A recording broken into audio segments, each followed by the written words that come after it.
My boss fired me to steal my commission, so I took down his whole company. Let me tell you how my former boss tried to screw me over and ended up losing everything instead. Background.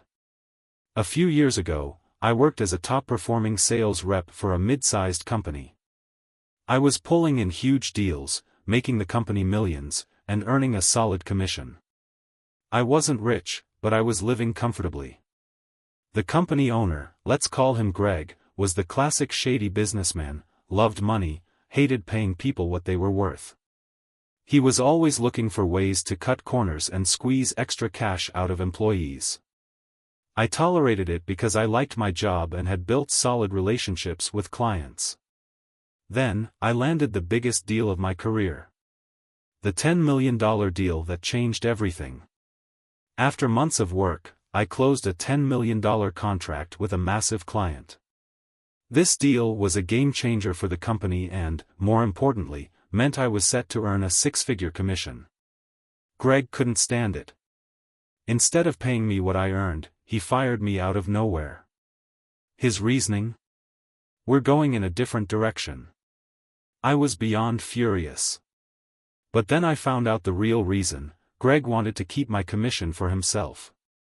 Since the deal was already signed, he thought he could push me out, take credit for my work, and pocket my commission. That's when I decided, if he wanted war, I'd bring him the whole damn battlefield. My revenge, taking down the company. Greg thought he was untouchable, but he forgot one thing: I was the one who built relationships with our biggest clients. So, I made some phone calls. Took the $10 million deal with me. The big client had signed the contract because of me, not Greg. When I told them what happened, they canceled the deal immediately and followed me to my new job. Poached the best employees. I reached out to my old co-workers, who also hated Greg, and within a month, half the sales team jumped ship to competitors. Exposed Greg's shady practices. Turns out, Greg had been committing financial fraud, cooking the books, shady tax stuff, etc. I anonymously reported him to the IRS and the state regulators. Ruined his reputation. Since I was well connected, I made sure every major client knew about how Greg treated his employees. Within months, his company lost its biggest contracts. The aftermath. Greg's company collapsed within a year.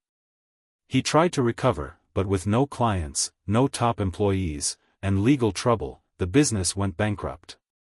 As for me, I got hired by a competitor, got my old clients back, and even made more money than before.